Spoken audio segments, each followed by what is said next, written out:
네, 조금 전 전해드린 대로 민주당 1차 슈퍼위크에서 이재명 후보가 과반 득표에 성공하면서 대세론을 지금 굳히는 분위기입니다.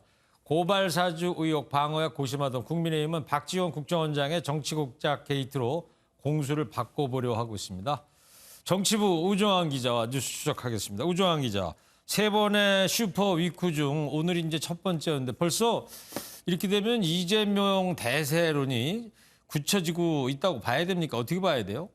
네, 전체 200만여 명으로 예상되는 선거인단 가운데 1차 선거인단 64만 명에 강원 지역과 이전에 투표했던 권리당원, 대의원 등 모두 합쳐서 75만 명인데요. 네. 전체 선거인단의 3분의 1가량인 75만 명 중 투표에 참석한 49만 명가량의 표심이 오늘 드러났습니다. 그러니까 선거인단 3분의 1이 이제 오늘까지 투표를 다 했다는 얘기죠? 네, 맞습니다.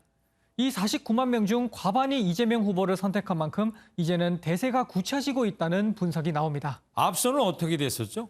네, 앞서 지역 순회 경선이죠. 앞서 대전, 충남, 세종, 충북, 대구, 경북 세 곳에서 치른 지역 순회 경선에서도 이재명 후보는 모두 50%를 넘는 득표율을 기록해 대세론에 불을 땡겼던 바 있습니다.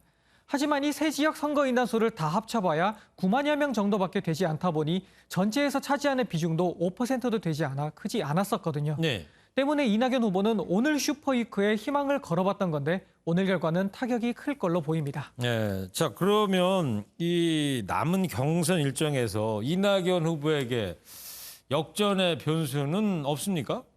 사실 순위 역전 가능성은 매우 희박한 만큼 이낙연 후보의 목표는 어쨌든 이재명 후보의 과반을 저지해 결선 투표로 가는 겁니다. 네. 이낙연 후보도 이번 1차 슈퍼위크를 통해 30% 선을 확보한 만큼 추격의 발판은 남아있다는 분석이 나오는데요.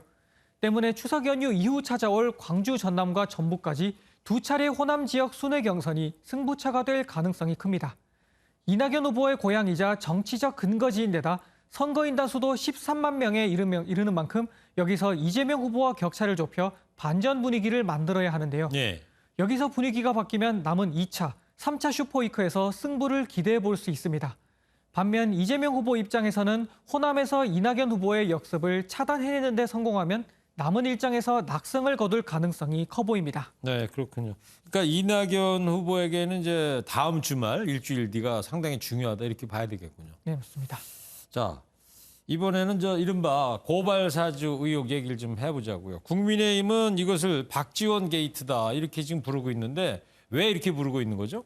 네, 지금까지는 윤석열 전 검찰총장의 고발사주 의혹을 방어하는 입장이었다가 박지원 게이트로 박지원 국정원장의 정치공작 의혹을 내세워 공세로 전환한 겁니다. 그 계기가 뭐였죠?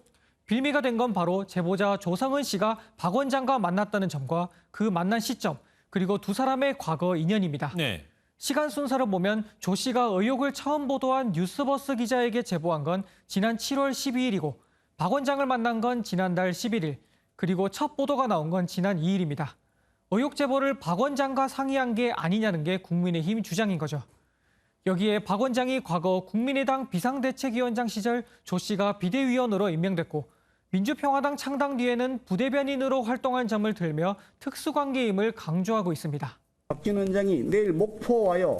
방북 보고대회 하고 회 사줄게. 그랬더니 조성원 씨는 키역 대표님 옆집으로 갈까요? 라고 했습니다.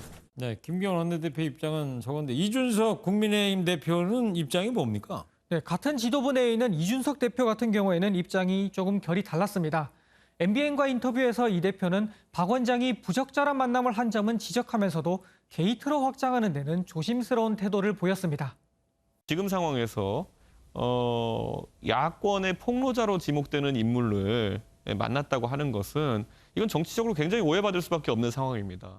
오늘 아침 인터뷰죠? 네, 맞습니다. 네. 그리고 조성은 씨나 박지원 원장은 뭐라 합니까? 여기에 대해서. 네, 조성은 씨와 박지원 원장 측은 인연이 있는 것은 맞지만 두 사람이 만났을 때 이번 의혹과 관련한 얘기는 나눈 적이 없다는 입장입니다. 네. 민주당은 핵심인 고발사주 의혹을 덮으려 근거 없는 물타기를 하고 있다고 맞서고 있습니다. 예. 이 국민의힘 지도부 반응하고 다르게 경선 후보들 반응들은 또 어떻게 나오고 있습니까? 아무래도 의혹의 중심에선 윤석열 후보가 흔들리면 경쟁 후보, 특히 양강 구도를 이루고 있는 홍준표 후보에게는 나쁘지 않겠죠. 홍 후보는 윤 후보 개인의 문제인 만큼 윤 후보가 해결해야 할 문제지 오히려 당이 나서는 건 문제가 있다고 지적하고 나섰습니다. 그 문제는 내 혼자 풀어라. 그렇게 해야죠. 지금 경선 중입니다.